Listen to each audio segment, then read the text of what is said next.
गुजरात प्रवासी न्यूज में आपका हार्दिक स्वागत है। कुलवार, सुल्तानपुर, परशुरामपुर, भंडरा बाजार के निवासी पूर्व इंजीनियर ठाकुर राम उजागर सिंह ने सेवानिवृत्ति के बाद अपने गांव में प्रकृति और संस्कृति के संरक्षण के लिए महत्वपूर्ण कार्य किए हैं।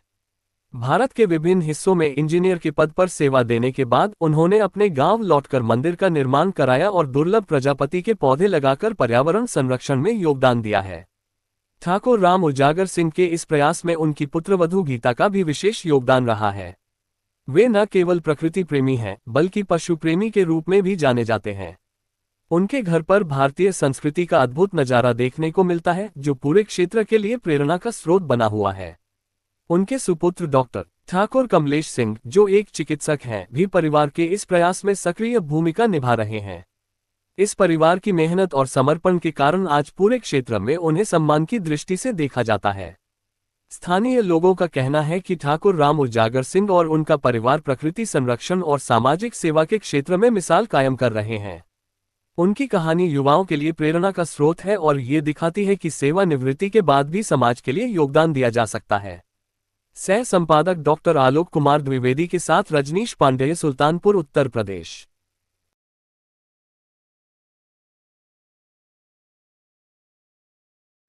नारी शक्ति का प्रमुख योगदान रहता है, तो इसके पीछे इनकी पुत्र वधू गीता जी का प्रमुख योगदान रहा। ये हमारे बीच में खड़ी हैं। आप इसके बारे में कुछ बताने की कष्ट करें कि आपको ये कैसे प्रेरणा मिली, कैसे आप काम करती हैं, क्या क्या आपका आगे योजनाएं हैं। सर, मेरी योजनाएं ठीक हैं। जैसे मैं ये जानती हूँ कि कुछ करने के लिए समाज सेवा करना एक मेरा लक्ष्य है और समाज सेवा मुझे 2007 से प्रेरणा मिली है। मैं 2007 से समाज सेवा करती हूँ और बहुत सारे महिलाओं को, जैसे पेंशन योजना हो गया, सुमंगला योजना हो गया, बहुत सारे हैं। जैसे मैं वर्तमान में अभी कौशल विकास चला रही हूँ। सेंट्रल गवर्नमेंट का ऑफिस है जो कि पीएम विश्वकर्मा में लोगों को जिला स्तर पे है और मैं लोगों का पीएम विश्वकर्मा में मालाकार, राजगीर मिस्त्री और कई सारे 18 प्रकार की मैं अपने यहाँ सेवा देती हूँ, जो कि लोगों को ट्रेनिंग दिलाती हूँ। आपने कौन कौन से पौधे लगा रखे हैं? मेरे यहाँ काफ़ी पौधे हैं। जैसे मैं आपसे बताना चाहती हूँ, ये आपके सामने छुहारा का पेड़ है। ये छुहारा का पेड़ है। मौके पर देखेंगे तो आप, ये गिरा भी हुआ है, ठीक है। ये छुहारा का पेड़ है और इधर देखेंगे तो बहुत सारे पेड़ हैं। आंवला है और ढाक है, अमरूद है, केला है। उधर आप देखेंगे तो दालचीनी का पेड़ है और इलायची का पेड़ है। ये मैं आपको बता दूं जानकारी के लिए, ये पशु प्रेमी भी हैं। अभी मैं गाय दिखाऊंगा, धीरे धीरे हमको ले चलेंगी। बहुत अच्छा खुशबू देता है। आप इसको देखेंगे तो ये दालचीनी का पेड़ है सर। दालचीनी का पेड़ है, बहुत अच्छा एक खुशबू देगा। आप इसको थोड़ा सा देखेंगे तो जी, उधर सर दालचीनी का पेड़ है। अपनी गौशाला भी दिखाने का वो करें। जी सर। ये मैं आपके माध्यम से बताना चाहता हूँ कि इन्होंने हर चीज़ का यहाँ पे बहुत सारे पेड़ पौधे हैं। इधर सब्जी लगा रखे हैं, ठीक है। और इधर आंवले हैं 2 पेड़। इधर गौ माता का है।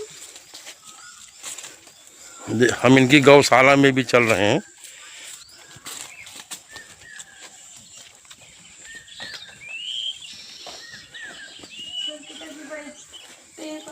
बहुत अच्छा सा गौ माता, मतलब कहते हैं कि एक गौ माता होनी चाहिए।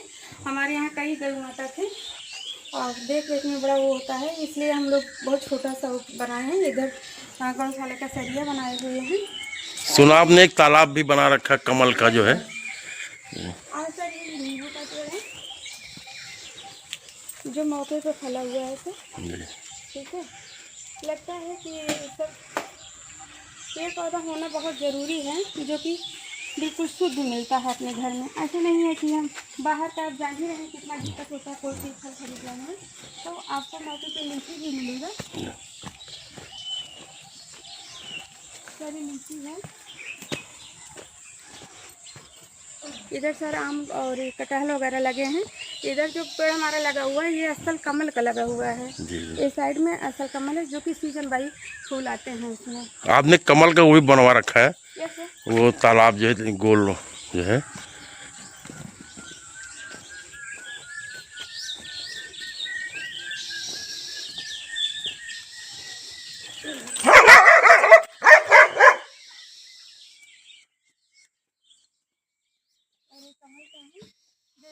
ये देखिए जी सर, इसमें कमल है ये 3 प्रकार से हैं।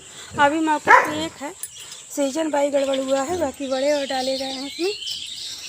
और उधर काफ़ी सर डिजाइन है, उधर से भी आप ले सकते हैं सर। ये सर आपको इसका पेड़ है क्या बोलते हैं पापा इसको? नाशपाती। ये नाशपाती का पेड़ है मौके पर। और ये सारी डिजाइन हैं सर जो शो में काम आते हैं। ये एलोवेरा है। एलोवेरा। ये सर। और इधर देखा जाए तो सर ये करेल वगैरह है, पेड़ है ना, काफ़ी पेड़ है। मतलब जो प्राकृतिक का ताज़ा फल है वो मिलता है सर अपने यहाँ। ये छोटा वाला नींबू है सर, जो कागजी नींबू बोलते हैं इसको। हाँ, यूज़ किया जाता है, कहीं बाहर का है पीछे से। ये इनकी अथक मेहनत का प्रयास है। हमें मुझे लगता है सुबह उठने से घूमने टहलने के लिए बहुत अच्छा स्थान है, जो कि पिताजी के देन है ये कि मतलब बहुत अच्छे से मतलब इसका रख रखाव करते हैं सर। अब मैं इनके पुत्र डॉक्टर कमलेश जी से भी कुछ मैं जानकारी चाहूँगा। सर आइए तेज पत्ता दिखाएं जी जी आपको। जी जी जी जी। हमारी बहन जी, प्रातः काल का समय है। मैं सुबह भ्रमण पर निकला अपने गांव में। हमारा गांव उत्तर प्रदेश राज्य के सुल्तानपुर जिले के कुड़वार ब्लॉक में स्थित तिरछे गांव के नाम से जाना जाता है। यह गांव गोमती नदी के किनारे पर स्थित है। आइए हम इसका नज़ारा देखते हैं। इस गोमती नदी में पानी बहुत कम है और जल पुष्पी आप देख रहे हैं आपके सामने बहती चली जा रही हैं। आज से 24-25 साल अगर हम पीछे जाएं तो ये स्थिति माँ गोमती की नहीं थी। इसको पार करने के लिए एक बार सोचना पड़ता था, लेकिन आज हम लोग इसको खड़े खड़े ही पार कर लेते हैं। इस स्थिति का प्रमुख कारण पर्यावरण असंतुलन है और हम इसका परिणाम देख रहे हैं। पर्यावरण असंतुलन का संतुलन बनाने में भारत सरकार निरंतर प्रयास कर रही है, लेकिन उसके साथ साथ हम सबको भी प्रयास करना पड़ेगा। नहीं तो आने वाले 50 सालों में इसके दुष्परिणाम सबके सामने आना शुरू हो जाएंगे। जैसा कि कहावत है, विकास के साथ साथ विनाश भी आता है और हमको पर्यावरण असंतुलन को बचाना है। तो विकास को संतुलित तरीके से अग्रसित करें, कि ऐसा ना हो कि विकास हो जाए और जिसका दुष्परिणाम पर्यावरण असंतुलन के तौर पे देखना पड़े।